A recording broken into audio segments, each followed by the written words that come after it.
The ground gave way with a sudden crack, and before anyone could react, Elias the mule was gone. A cloud of dust rose over the edge of the pit, followed by the echoing bray of panic. Farmer Bram dropped the pail he was carrying and ran toward the sound.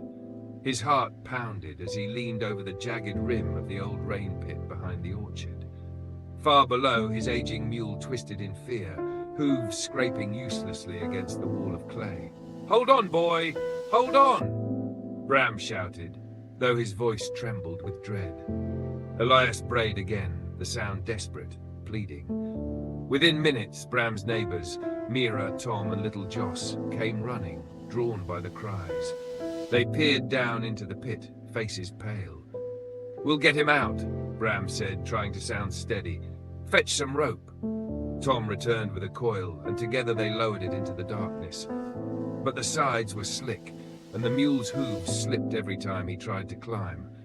They tied knots, they tugged, they shouted encouragement, but the rope kept sliding off his back. Sweat dripped from Bram's brow as the sun sank lower. Each failed attempt made the air heavier.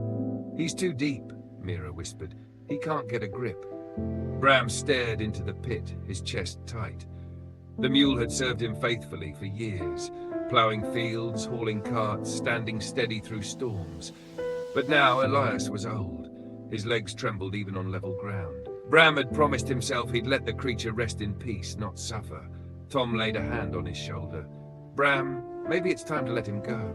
Bram's throat constricted. "You mean bury him alive?" "Not to be cruel," Tom said softly. "It's mercy. He's old. You said it yourself. He's done enough." Silence fell. The mule's cries were softer now, fading with exhaustion. Finally, Bram nodded, voice breaking. "All right, we'll fill it. It's the kindest thing left to do."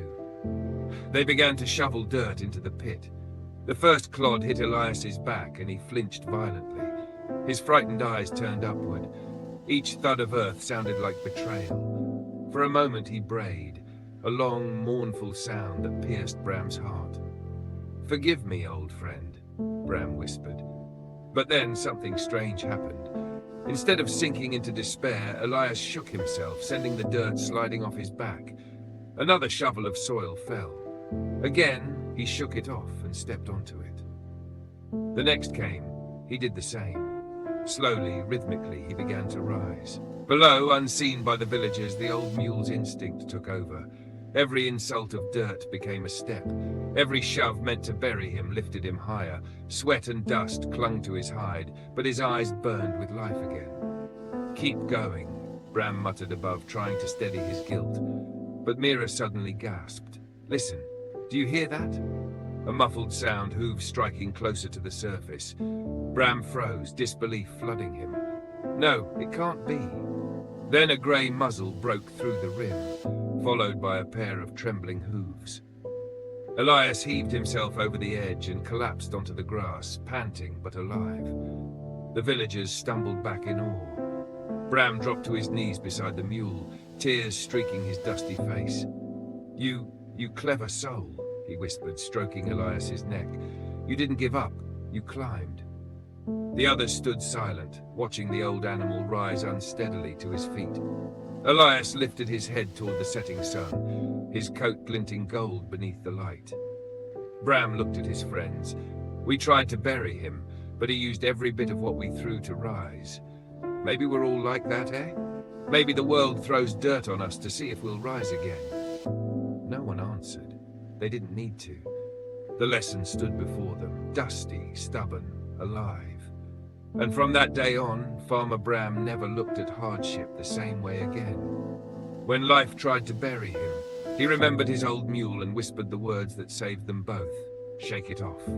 Step up. Rise again. As the twilight deepened over Meadow-Ridge, the tale of Elias the mule became more than a story. It became a mirror. In every struggle, every burden, and every fall, there lies a choice. To surrender or to rise. Elias did not climb out of the pit because someone saved him. He climbed because he refused to stay buried. Farmer Bram, once convinced that the old mule's time had passed, learned his final lesson. Not about farming, but about faith. He learned that strength doesn't always roar. Sometimes it's the quiet will to keep stepping up, even when the world seems to pile on more weight. No matter how deep the pit, if you keep shaking off the dirt and stepping up, you'll rise again. What was meant to bury Elias became the very ground that lifted him. Likewise, life's challenges can become stepping stones if we face them with courage instead of fear. The most powerful message of all: no matter who doubts you, no matter how heavy the dirt feels, keep shaking it off and stepping higher. Because every step, however small, brings you closer to the light. If this story touched you, drop a heart in the comments.